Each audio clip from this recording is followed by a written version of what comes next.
जय श्री सीताराम। प्रिय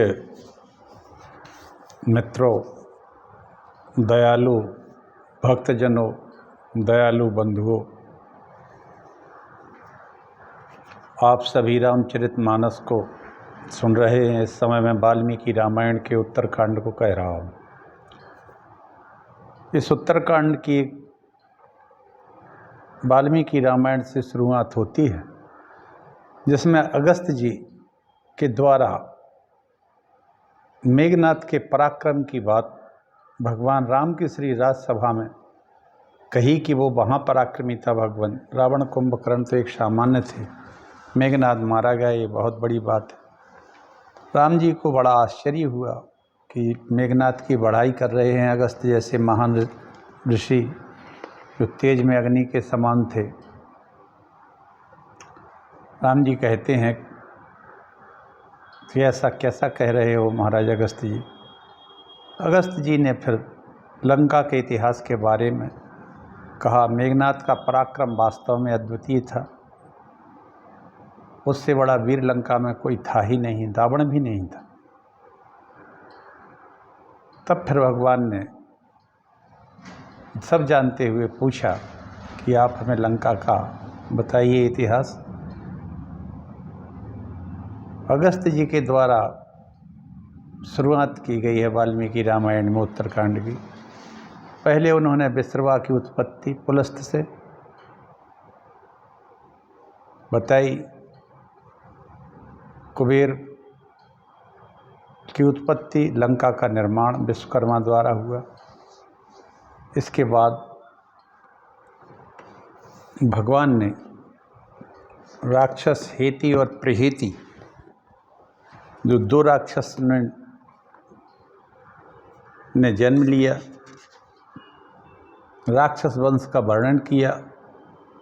यह हेति और प्रहेति में हेति का पुत्र विद्युत्केश हुआ, प्रहेति वन को चला गया तपस्या करके भगवान के धाम को, वो महात्मा था। हेति का पुत्र विद्युत्केश हुआ और उसका सुकेश हुआ। सुकेश के पुत्र हुए तीन माल्यवान, सुमाली और माली। इनकी संतानों का वर्णन है। इनकी असंख्य संतानें हुई जो त्रिकूट पर्वत पर आके रहने लगी। त्रिकूट पर्वत पर लंका का स्थान विश्वकर्मा जी ने बताया कि जाओ तुम लोग वहाँ रहो। यहाँ आके इन्होंने स्वर्ग से लेके धरती तक त्राही त्राही कर दी, क्योंकि ये भगवान शिव और ब्रह्मा जी से वरदान प्राप्त थे। ये तीनों भाइयों में बहुत ही बल एकता थी, बहुत ताकतवर थे। इनके पुत्र पौत्र भी बहुत सारे थे लंका में। बस अगस्त्य जी कहते हैं, राम आप तो सब जानते हैं रघुनंदन, आपने विष्णु रूप में आकर माली का वध किया। सुमाली और माल्यवान रसातल को चले गए।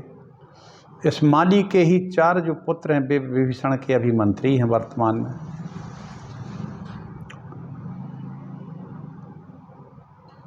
और सुमाली और माल्यवान ने बड़ा भारी युद्ध आपके साथ किया। आपने देवताओं के कहने से आके लंका को कई बार राक्षसों से विहीन किया, लेकिन ये पुनः फिर वापस आ जाते थे। अब की बार सुमाली ने एक नया तरीका खोजा। उसने अपनी तीन लड़कियों में से एक लड़की कैकसी को विश्रवा मुनि के पास भेज दिया और विश्रवा से उसने तीन पुत्र प्राप्त किए, रावण, कुंभकर्ण, विभीषण और शूर्पणखा नाम की एक बेटी। इस तरह से राक्षसों का वध करने के लिए विष्णु भगवान ने वैकुंठ से आकर कई बार युद्ध किए, लेकिन लंका पूरी तरह से राक्षसों से विहीन नहीं हो पाई थी। राक्षसों का इस तरह से उत्पत्ति को बताया कि हेति और प्रहेति से ये शुरू हुए। रक्षण के कारण राक्षस पर, यक्षण के कारण यक्ष, या पूजन के कारण यक्ष हुए। रक्ष कोई गलत नाम नहीं था, राक्षस, राक्षस एक अच्छा नाम था, लेकिन इनके कर्म खराब होने से लोग राक्षस को बुरा मानने लगे, इस शब्द को ही मानने लगे। वो कहा कि भगवान, इनसे आपका कई बार युद्ध हो चुका है। इस तरह से इस रावण से भी बड़े बड़े और बड़े भारी पराक्रमी राक्षस भगवान पहले भी हो चुके हैं। भगवान विष्णु के द्वारा राक्षसों का संहार किया गया, राक्षसों का पलायन हुआ। इस तरह उत्तराखंड के 3रे सर्ग से 9वें सर्ग तक की कथा हम कह चुके हैं। माल्यवान ने बड़ा घोर युद्ध किया भगवान विष्णु के साथ, गरुड़ को भी विचलित कर दिया अपने प्रहार से, लेकिन इन सभी लोगों को अंत में भगवान विष्णु के चक्र से और गदा से, सारंग धनुष के बाणों से व्यथित होकर रसातल को जाना पड़ा। तब फिर रावण के जन्म के लिए विचार करके सुमाली रसातल से निकला, अपनी बेटी कैकसी के द्वारा को वो विश्रवा मुनि के पास छोड़ गया। और यहाँ से हम कथा कहेंगे। आइए हम सब मिलकर मंगलाचरण कर लें। नास्ति वेद समम शास्त्रम, नास्ति शांति परम सुखम, नास्ति शांति परम ज्योतिर्नास्ति रामायणात् परम, नास्ति क्षमा समम सारम, नास्ति कीर्ति समम धनम, नास्ति ज्ञान समो लोभो, नास्ति रामायणात् परम। कर्पूर गौरम करुणावतारम संसार सारम भुजगेन्द्रहारम सदा वसंतम हृदयारविंदे भवम भवानी सहितम नमामि। नारायणं नमस्कृत नरं चैव नरोत्तमं देवीं सरस्वतीं व्यासं ततो जयमुदीरयेत्। मनोजवं मारुतुल्यवेगं जितेन्द्रियं बुद्धिमतां वरिष्ठं वातात्मजं वानरयूथमुख्यं श्रीरामदूतं शरणं प्रपद्ये। बंदं गुरुपद पदम परागा, सुरचि सुवास सत्स अनुरागा। आराधना किस प्रकार की जाए, इसको रामायण ने सुलझा दिया है, बहुत अच्छा सुलझाया है। रामायण ने ईश्वर के उस साकार और निराकार रूप में प्रस्तुत किया है। गोसाई जी ने शिव जी का और उमा जी का संवाद यही इस प्रकार किया, व्यक्त किया। सहज प्रकाश प्रकारोप भगवान, सहज प्रकाश रूप भगवान, नहीं तह पुनि विज्ञान बिताना, जगत प्रकाश से प्रकाशक राम, जगत प्रकाश प्रकाशक राम। मायाधीश ज्ञान गुण धाम, बिनु पग चले सुने बिनु काना। ये निर्गुण भगवान के निर्गुण स्वरूप का गोसाई जी वर्णन करते हैं। जगत प्रकाश प्रकाशक रामू, मायाधीश ज्ञान गुण धामू, वो माया के ही अधिपति हैं।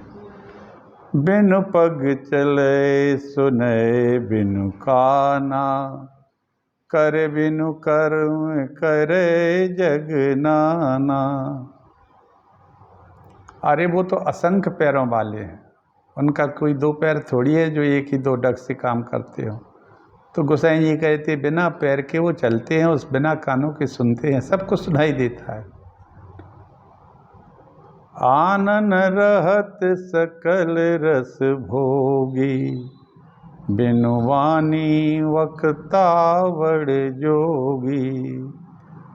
राम ब्रह्म व्यापक जग जाना, परमानंद परेश पुराना, राम ब्रह्म व्यापक जग जाना। भगवान राम तो सर्वत्र व्यापक हैं, परमानंद के धाम हैं, ऐसा भगवान शंकर कहते हैं। व्यापक ब्रह्म निरंजन, निर्गुण विगत विनोद, वही निर्गुण ब्रह्म सो अज प्रेम भगति रस, कौशल्या के गोद।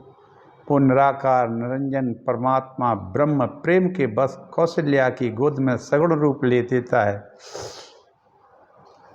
ले लेते हैं राम जी। और यही एक बड़ी भारी राम जी की महानता है कि निर्गुण होते हुए पे भी तो सब जगह रमे हुए हैं, वे प्रभु प्रेम की बस कौशल्या के यहाँ अवतार ले लेते हैं राम के नाम से और लीलाएं करते हैं। आइए आगे बढ़ते हैं कथा में। इतना कहकर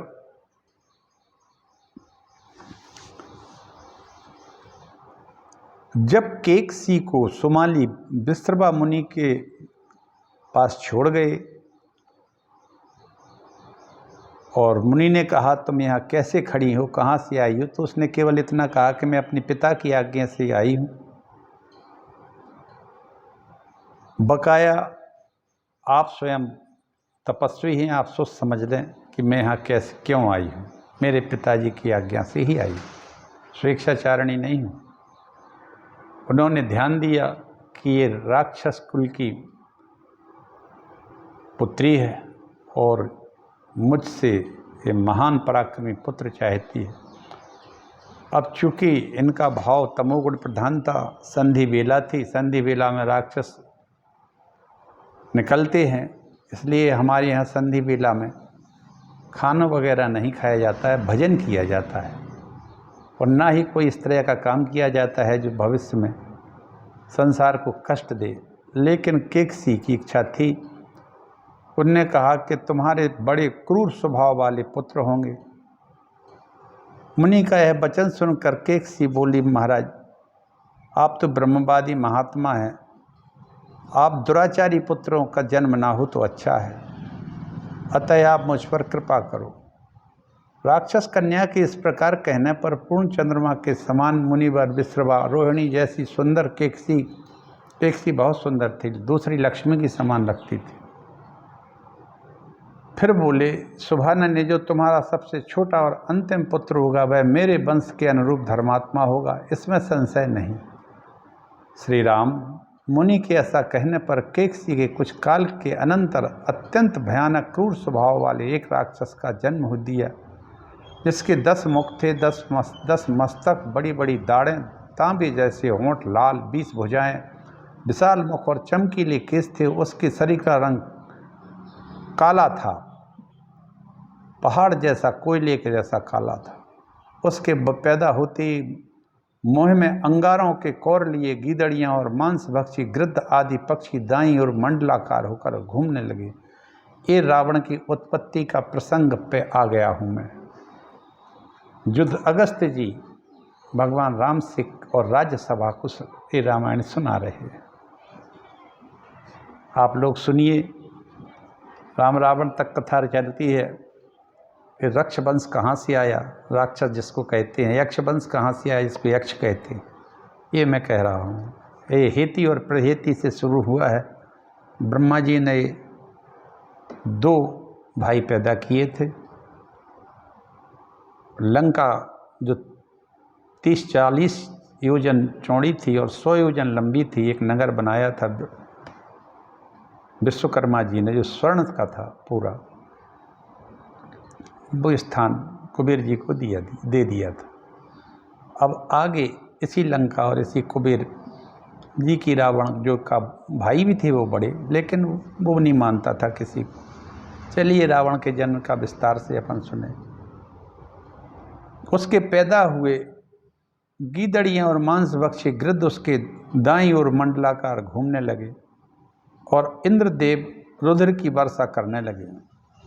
मेघों में उल्कापात शुरू हो गया उस समय ब्रह्मा जी के समान तेजस्वी पिता विश्ववा मुनि ने पुत्र का नामकरण किया है। 10 ग्रीव और 10 भुजाएं लेकर उत्पन्न हुआ, इसलिए इसका नाम दशासन 10 ग्रीव नाम से प्रसिद्ध होगा। अथ नामा करोत तस् पिता महा समापिता 10 ग्रीवा प्रसूतो अयम 10 ग्रीवो भविष्यति तस्य त्वनंतरम जाता कुंभकर्णो महाबला प्रमाणात् यस्य विपुलम प्रमाणम नेह विद्यते। इसके बाद महाबली कुंभकर्ण का जन्म हुआ, जिसके शरीर से बड़ा शरीर इस जगत में आज तक किसी दूसरे का नहीं हुआ। इसके बाद विकराल मुख वाली शूर्पणखा या चंद्रनखा उत्पन्न हुई। तदनंतर इसके बाद सबसे छोटे चौथे नंबर पर विभीषण जी का जन्म हुआ, जो कैकसी के अंतिम पुत्र थे। उन महान सत्वशाली पुत्र का जन्म होने पर आकाश में फूलों की वर्षा हुई। विभीषण ने जब जन्म लिया तो आकाश से फूलों की वर्षा होने लगी। आकाश में देवों की धुंध बजियाँ बज उठी। उस समय अंतरिक्ष में साधु साधु ओंकार की ध्वनि हुई। तौ तु तत्र महारण्ये बभ्रधाते महौजसौ कुंभकर्ण 10 ग्रीवौ लोकोद्वेगे करौ सदा। कुंभकर्ण और 10 ग्रीव के दोनों महाबली राक्षस लोक में उद्योग पैदा करने वाले थे। वे दोनों ही उस विशाल वन में पालित होने और बढ़ने लगे। कहाँ? विश्रवा मुनि के आश्रम पर। माँ के साथ कुंभकर्ण बड़ा ही उन्मत्त निकला। वह भोजन से कभी कभी तृप्त नहीं ही होता था, भूखा ही रहता था। अतः तीनों लोकों में घूमकर वह धर्मात्मा महर्षियों को ही खाता फिरता था। जानवरों को तो वो खाता ही था, वो महर्षि जहाँ भी कोई तपस्या करता मिल जाता उसको भी खा जाता था। ऐसा उसके अंदर बड़ा भारी राक्षसत्व विपरीत तरीके से बढ़ गया, दुष्टता बहुत बढ़ गई। विभीषण बचपन से धर्मात्मा थे, वे धर्म में स्थित रहते थे, निरंतर स्वाध्याय करते थे, नियमित आहार करते थे और इंद्रियों को अपने काबू में रखते थे। ऐसा भी नहीं कि वो खाते हों, मांसाहारी नहीं थे, शाकाहारी थे। और शाकाहार भी वो नियमित करते थे, उतना ही करते थे जितना रोज करते थे, उससे ज़्यादा नहीं खाते। और निरंतर अध्याय स्वाध्याय करते हुए इंद्रियों को अपने काबू में रखे थे। अब जो इंद्रियों को अपने काबू में रखेगा तो वो तो महात्मा हो ही जाएगा। आज हम देख रहे हैं कि इंद्रियों की कितने शिकार हो रहे हैं लोग। बड़े बड़े धर्मात्मा परमात्मा बने हैं, जो अपने आप में स्वयंभू बने हैं, पर इंद्रियों के इतने दास हैं कि वो कहाँ कहाँ विश्राम कर रहे हैं इस समय। कोई जेलों में कर रहा है, कोई कहीं कर रहा है, कोई कुछ हो रहा है। कुछ काल बीत जाने पर धन के स्वामी कुबेर एक दिन पुष्पक विमान पर आरूढ़ होकर अपने पिता के दर्शन के लिए आश्रम पर आए। कुबेर लंका में रहते थे और वो अपने पिता के दर्शन के लिए आश्रम पर आते रहते थे। वहाँ आए, वहाँ उन्होंने कैकसी को और रावण को, जो वहाँ पहले से ही थे, उन लोगों ने एक दूसरे को देखा। कैकसी अपने पुत्र दशग्रीव के पास आई और इस प्रकार बोली, पुत्र वै श्रवण पश्य भ्रातरम तेजसा व्रतम भ्रातृभावे समे चापि पश्चात मानम त्वमीदृशम। बेटा दशग्रीव, अपने बड़े भाई कुबेर को तो देखो, वे कैसे तेजस्वी जान पड़ते हैं। भाई होने के नाते तुम भी इन्हीं के समान हो, परंतु अपनी अवस्था देखो कैसी है। उसका कहने का आशय ये था कि अपन भी ऐसे तेजस्वी, वो विमान पर बैठ के आए थे, ऐसा विमान और ऐसा तेज तुम्हारे अंदर भी होना चाहिए। तुम्हारे बड़े भाई हैं, अपन जहाँ साधुओं के आश्रम में रह रहे हैं तो साधुओं जैसा जीवन व्यतीत कर रहे हैं। साधुओं का जीवन कोई विलासपूर्ण तो रहता नहीं। आश्रमों में रहना, परिश्रम करना, वहाँ कोई ब्यूटी पार्लर्स वगैरह वह नहीं रहते जो तुम्हारा मेकअप करें। आजकल जैसा बड़े बड़े महात्मा प्रवचन करता बहुत बड़ा भारी मेकअप करके बैठते हैं, उनके 2-2 4-4 मेकअप वाले लगे रहते हैं घर के अंदर। तो वो बोली कि ऐसा करो बेटा जिससे कि तुम अपने बड़े भाई कुबेर की तरह हो जाओ। वैभव संपन्न हो जाओ, वैभव, ये उसने कैकसी ने अपने पुत्र से रावण से कहा। रावण की उत्पत्ति हो चुकी भगवान। माता की यह बात सुनकर दशग्रीव को अनुपम अमर्ष प्राप्त हुआ। हर्ष नहीं हुआ, अमर्ष हुआ। क्रोध आ गया उसको, जेलसी आ गई उसको। उसने तत्काल प्रतिज्ञा की कि माँ तुम चिंता छोड़ो, मैं तुमसे सच्ची प्रतिज्ञा करता हूँ कि अपने पराक्रम से भाई कुबेर के समान या उससे भी बढ़कर हो जाऊंगा। ये कहाँ लगता है। तदनंतर उसी क्रोध के आवेश में अमर्ष था। अमर्ष भी किससे आया उसको? सगे बड़े भाई से। कितनी दुखद बात है, सगे बड़े भाई से ही। माताएं अलग थी लेकिन पिता तो एक ही थे, विश्रवा जी। उसको इतना क्रोध आया कि उसने सोचा, दुष्कर्म करने इच्छा मन में लेकर सोचा मैं तपस्या से अपना मनोरथ पूर्ण करूंगा। और भाइयों सहित वह उसने सिद्धि प्राप्त करने के लिए गोकर्ण के पवित्र आश्रम पर आ गया और उसने अपनी तपस्या से ब्रह्मा जी को प्रसन्न किया और विजय दिलाने वाले वरदान दिए। इतनी कथा सुनकर श्री रामचंद्र जी ने अगस्त मुनि से पूछा, ब्रह्मन, उन तीनों महाबली भाइयों ने वन में किस प्रकार और कैसी तपस्या की?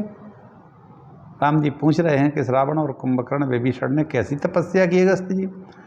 अथाब्रवीन मुनिम रामः कथम ते भ्रातरो वने की दृश्यम तु तदा ब्रह्मस्त पस्ते पुर महाबला। कैसी तपस्या की इन्होंने? अगस्त अस्तब्रवीत तत्र रामम सुप्रीत मानसम तांस्तान धर्म विधि तत्र भ्रातर अस्ते समाविशन।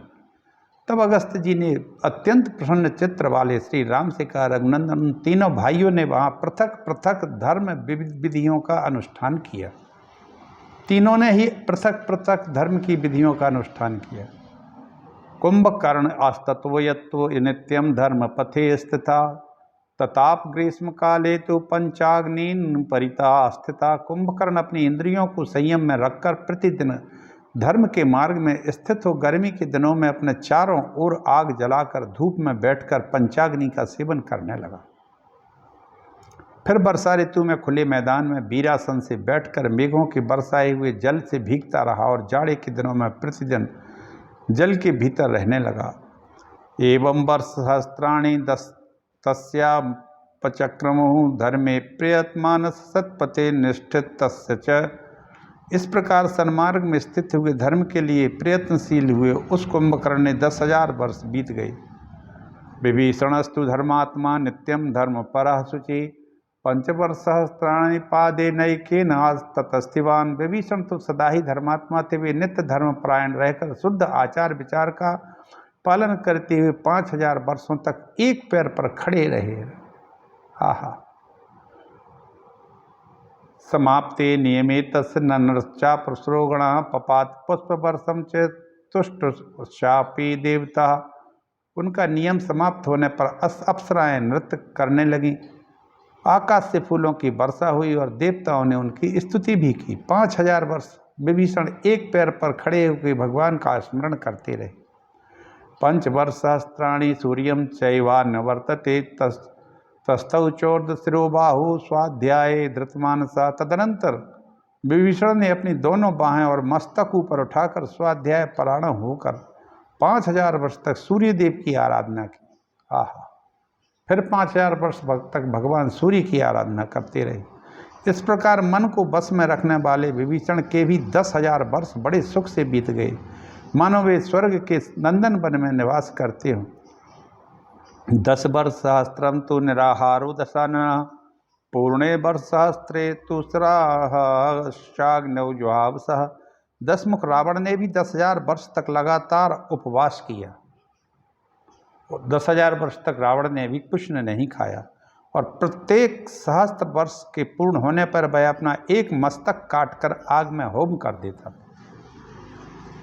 जैसे ही 1,000 वर्ष होते थे तो अपना एक मस्तक काट के भगवान को हवन में होम कर देता। इस तरह एक एक करके उसने 9,000 वर्ष बीत गए और 9 मस्तक भी अग्निदेव को भेंट कर दिए। अत वर्ष सहस्त्रेषु तु दशमे दशमम स्थिरः से चेतुका में 10 ग्रीवे प्राप्तस्तत्पितामह।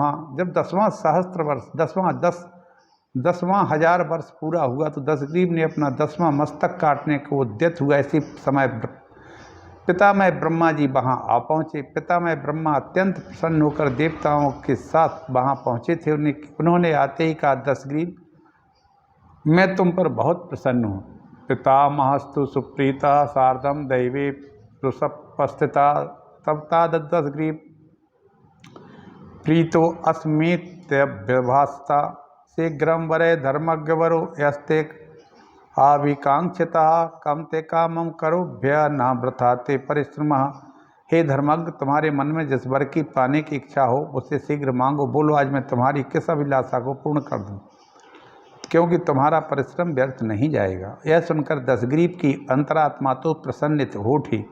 उसने मस्तक झुकाकर भगवान ब्रह्मा को प्रणाम किया और हर्ष गदगद वाणी में कहा, भगवान प्राणिना नित्यम नान्यत्र मरणाद भयम नास्ति मृत्यु समा शत्रु मरत्वमहं वृणे।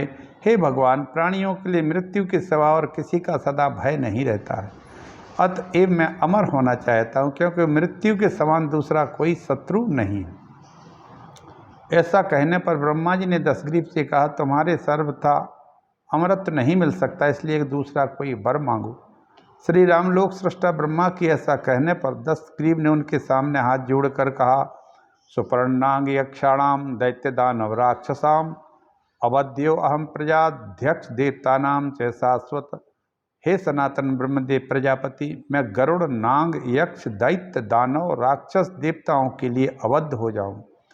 नहीं चिंता ममान्येषु प्राणिस्मर पूजित तृणभूता हिते मन्ने प्राणिनो मानुषादया। हे देववंत पिता, मैं अन्य प्राणियों से तो मुझे तनिक भी चिंता नहीं है। मनुष्य आदि अन्य जीवों को तो मैं तिनके के समान समझता हूँ। राक्षस 10 ग्रीव के ऐसा कहने पर देवताओं सहित भगवान ब्रह्मा ने कहा, भविष्यत्येव में तत्ते बचो राक्षस पुंगवो एव मुक्ता तु तम रामम 10 ग्रीवम पितामह। हे राक्षस प्रवर, तुम्हारा वचन सत्य होगा। श्री राम 10 ग्रीव से ऐसा कहकर पितामह फिर बोले, शृणुचापि बरो भूया पीतस्ये शुभोमम हुतानि यानि शीर्षाणि पूर्वमग्नो त्वया नग पुनस्तानि भविष्यन्ति तथैव तव राक्षस वितरामि मे सौम्यं वरं चान्यं दुरासदं छन्दतस्तवं रूपं ये च मनसा यथेष्ट सतम। निष्पाप राक्षस में प्रसन्न होकर पुनः तुम्हें शुभ वरदान प्राप्त करता हूँ। तुमने पहले अग्नि में जिन 10 मस्तकों का हवन किया है वे सब तुम्हारे लिए फिर पूर्ववत प्रकट हो जाएंगे। सौम्य, इसके सिवा एक और दुर्लभ वर मैं तुम्हें दे रहा हूँ। तुम अपने मन से जब जैसा रूप धारण करना चाहो तुम्हारी इच्छा के अनुसार वह तुम्हारा वैसा रूप हो जाएगा। पितामह ब्रह्मा के इतना कहते ही राक्षस 10 ग्रीव के जो मस्तक पहले काट दिए गए थे उसने अपने हाथों अग्नि में भौम कर दिए थे, जो पहले आग में, फिर नए रूपों में प्रकट हो गए। श्री राम 10 ग्रीव से पूर्वोक्त बात कहकर लोक पितामह ब्रह्मा जी विभीषण से बोले, बेटा विभीषण, तुम्हारी बुद्धि सदा धर्म में लगी रहने वाली है, अतः मैं तुमसे बहुत संतुष्ट हूँ। उत्तम व्रत का पालन करने वाले धर्मात्मन विभीषण, तुम भी अपनी रुचि के अनुसार कोई वर मांग लो। विभीषण सुधर्मात्मा वचनम प्राय सांजलि व्रता सर्वगुणैर नित्यम चंद्रमा रश्मि यथा भगवन् कृत्यो अहम यन्मे लोक गुरु स्वयं प्रीतेन यदि दातव्यो वरो मे शृणु सुब्रवत।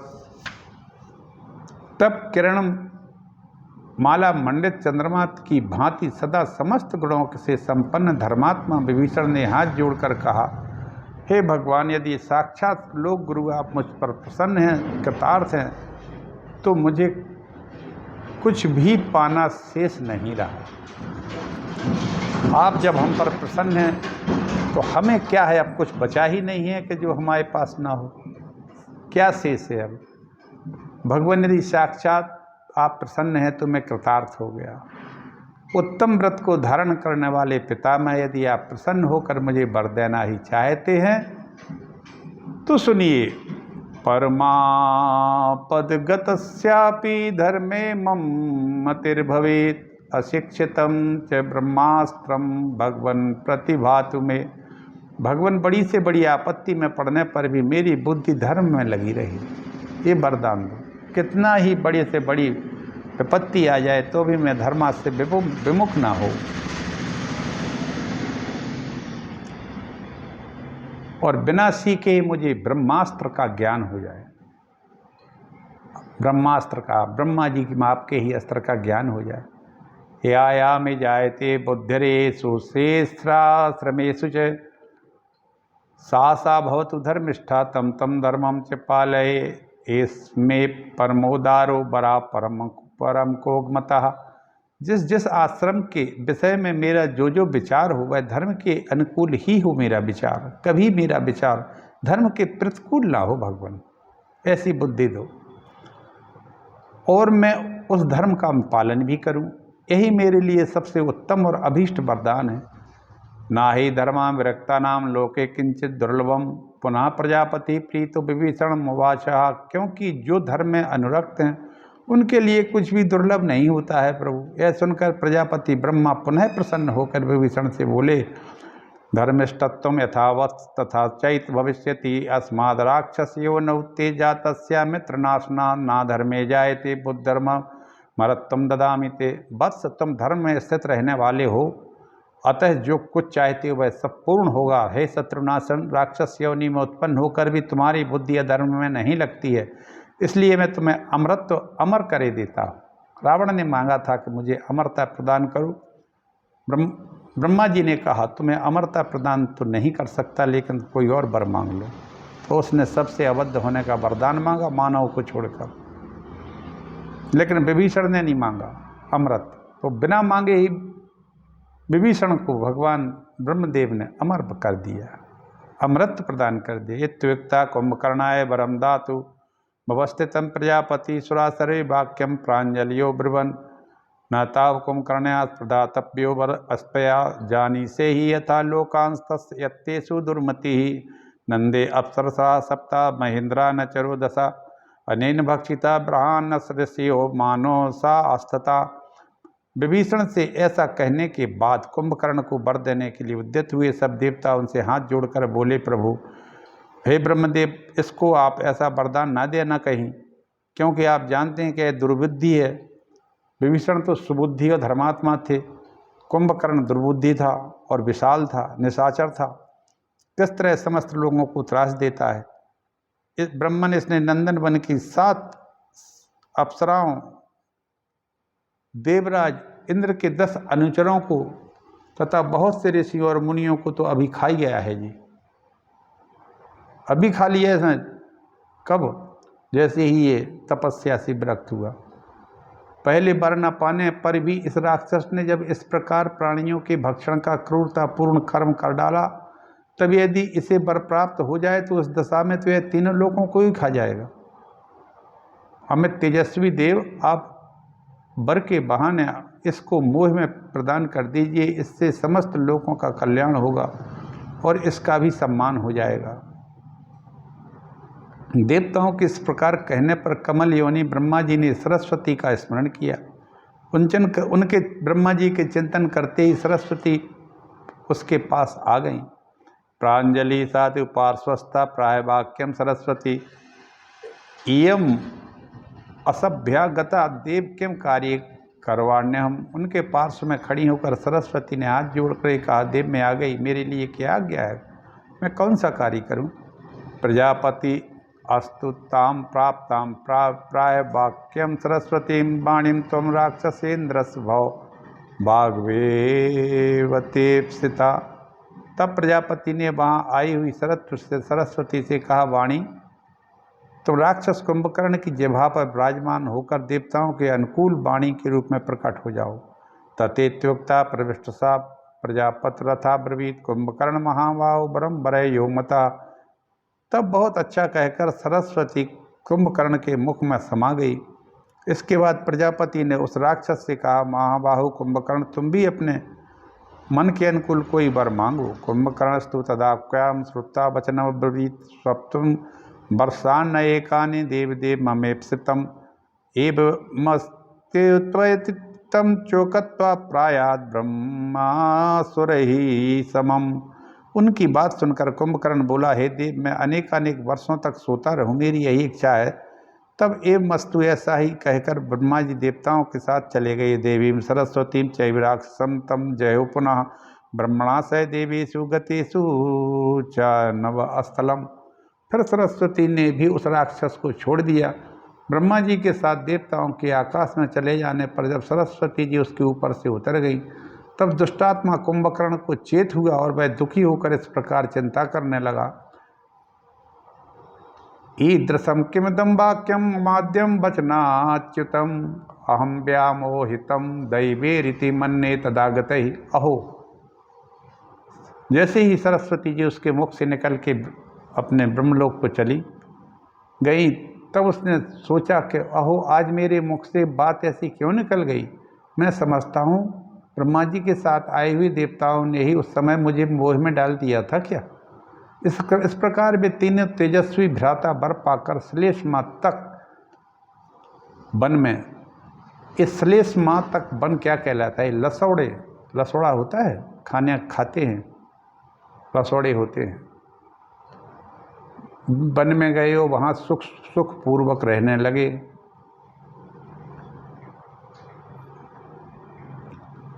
आज मैं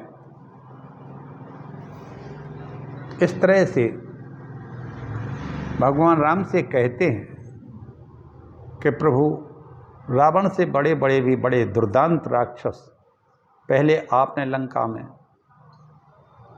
उनका वध किया, उनसे हीन किया, लंका को मुक्त किया, लेकिन अब जे रावण की उत्पत्ति हो गई तो आप स्वयं ही आ गए। आप तो सभी जानते हैं।